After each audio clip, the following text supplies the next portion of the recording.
Hi hello నమస్తే అండి. అందరు ఎలా ఉన్నారు?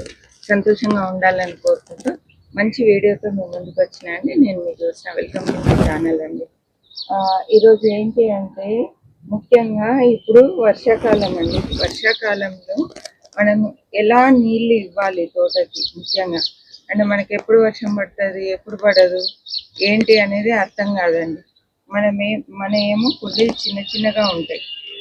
అటువంటి టైంలో మనం నీళ్ళు ఎలా ఇవ్వాలి అంటే మనము వర్షం ఎక్కువ పడింది అనుకోండి, మనం నెక్స్ట్ డే నీళ్ళు ఇవ్వాల్సిన అవసరం లేదు. కానీ లైట్గా పడితే మాత్రం లైట్గా చల్లినట్టుగా నీళ్ళు ఇవ్వాలండి. మనకి ఎక్కువ నీళ్ళు పడి ఇప్పుడు ఈ వర్షాకాలంలో మట్టిలో ఉన్న పోషకాలన్నీ డ్రైన్ అయిపోతూ ఉంటాయి.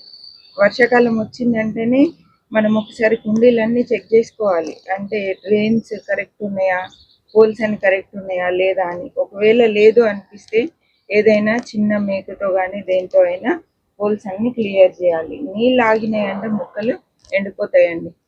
నీళ్ళు ఆగకుండా చూసుకోవాలి కుండీలలో. మనకి ఎక్కువ శాతం నీటితోటి అంటే వర్షం ద్వారా కానీ మనం ఇచ్చే నీళ్ళ ద్వారా కానీ ఎక్కువ కారి కింద పోతున్నాయి అంటే ఎరువులు మంచిగా ఇవ్వాలి. ఎవ్రీ 15 డేస్కి ఒకసారి మనం కంపల్సరీ వర్షాకాలం అంటే ఇవ్వాలండి. మిగతా సీజన్లో కొంచెం లేట్ అయినా ఒక 10 డేస్ అటు ఇటు అయినా ఆలస్యంగా మనం మొక్కలకి ఎరువు ఇచ్చినా ఏం కాదు. కానీ ఇప్పుడు మాత్రం త్వరగా ఎరువులు ఇవ్వాలి. అదేవిధంగా మనకి ఇప్పుడు పశువుల ఎరువు ఉంటుంది కదండి, అది కూడా మాగింది ఇవ్వండి. మాగి ఎండి ఆరిపోయి ఉంటుంది కదా, అలాంటిది ఇవ్వాలండి. అప్పుడే మనకు మొక్కలకు ఇబ్బంది లేకుండా ఉంటుంది. ఒకవేళ మేకలు ఎరువు ఇచ్చారనుకోండి, అది ఇస్తే మాత్రం మంచిగా నీళ్లు పట్టాలండి. అయితే ఈ చుట్టూ మనము మేకెరువు చుట్టూ వేసుకొని తడి ఆరిపోకుండా నీళ్లు పట్టుకోవాలండి. అప్పుడే మొక్కలు చనిపోకుండా ఉంటాయి. ఇంకొక ముఖ్యమైన విషయం ఏంటంటే పశువుల ఎరువు ఈ వర్షాకాలం ఇస్తే వర్షం పడుతూ ఉంటే నాని మనకు ఫెర్టిలైజర్ ఇస్తుంది. అది దీర్ఘకాలంగా ఫెర్టిలైజర్ మొక్కలకు బలాన్ని ఇస్తూ ఉంటుంది. ఒక్కసారి అయితే సీజన్ స్టార్ట్ కాకముందే మనము మేకెరువు కుండీలలో అన్నిట్లలో కలుపుకొని విత్తనాలు వేసుకోండి. లేదా పశువుల ఎరువు ఏదైనా కూడా విత్తనాలు వేసే ముందే కలిపి వేయండి. అప్పుడు మనకు ఈ వర్షాకాలం వెళ్ళే వరకు ఒక 3-4 నెలల వరకు కూడా అది బలాన్ని ఇస్తూ ఉంటుంది. చిన్న చిన్న టిప్స్ ఫాలో అయితే మనకు మొక్కలు బాగా ఎదుగుతాయండి. లేకపోతే నీళ్ళంతా కారిపోయి ఊరికే నీళ్ళతోటి పోషకాలన్నీ వెళ్ళిపోయి ఏం బలం లేకుండా అయిపోతుంది.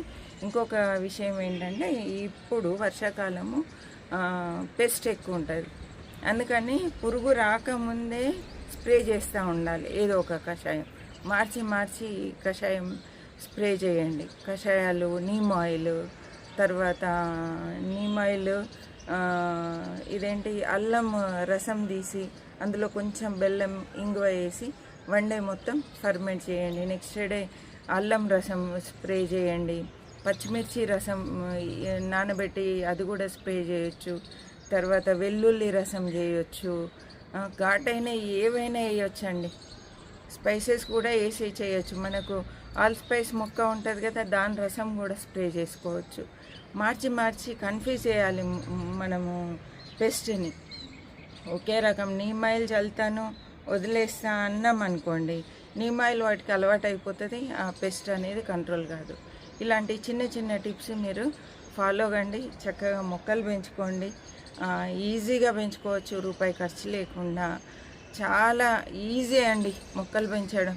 కాకపోతే పసిపిల్లలు చూసినట్టుగా కేర్ తీసుకోవాలి రోజు. ఇంకొక విషయం ఏంటంటే వాటర్ పట్టడం.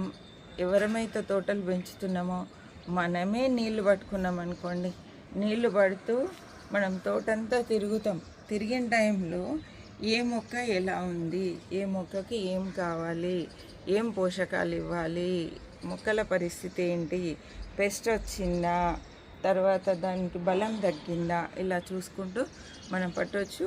ఉదయం పూట నీళ్ళు పట్టండి. మామూలుగా సాయంకాలం పడితే మంచిది మొక్కలకు. కానీ స్లాబ్ నైట్ అంతా తడిగా ఉంటుందండి. మనం స్లాబ్ని కాపాడుకోవడం కూడా ఇంపార్టెంట్. మన మిద్దె తోటలు, పెరటి తోటలు అయితే ఈవినింగ్ టైంలో పట్టండి. మనకి మిద్దె తోటలు అయితే మార్నింగ్ టైంలో పట్టండి. 10-11 గంటల వరకు మనకు స్లాబ్ మంచిగా డ్రై అయిపోతుంది. స్లాబ్కి ఇబ్బంది లేకుండా ఉంటుంది. మార్నింగ్ పట్టే అప్పుడు చూసుకోవాలి, ఈవినింగ్ వచ్చినప్పుడు ఆ పనులు చేసుకోవాలి. నేనైతే అదే చేస్తాను. ఉదయం పూట నీళ్లు పడతాను, సాయంకాలం పూట వచ్చినప్పుడు ఏ మొక్కకి ఏం కావాలో ఓపికను బట్టి ఆ పని చేసుకొని కిందికి దిగుతాను. ఇవన్నీ చిన్న చిన్న టిప్స్ నేను చేస్తున్నాయి మీకు చెప్తున్నాను. మీకు వీలైతే ఈ విధంగా మిద్దె తోటలు పెంచడానికి ప్రయత్నం చేయండి. ఇంకా ఇలాంటి టిప్స్ కోసం నా ఛానల్ ఫాలో అవ్వండి. నచ్చినట్లయితే లైక్ చేయండి, షేర్ చేయండి, మీ ఫ్రెండ్స్కి రిలేటివ్స్కి ఈ వీడియో షేర్ చేయండి. గార్డెనింగ్ ఇంట్రెస్ట్ ఉంటే తప్పకుండా నా ఛానల్ ఫాలో అవ్వండి. చివరి వరకు చూసినందుకు థ్యాంక్ యూ సో మచ్. కొత్తగా చూసేవాళ్ళు ప్రీవియస్ వీడియోస్ చూడండి. నచ్చితే బాగున్నాయి అనిపిస్తే సబ్స్క్రైబ్ చేయండి. థ్యాంక్ యూ సో మచ్ అండి. హ్యాపీ గార్డెనింగ్ అండి.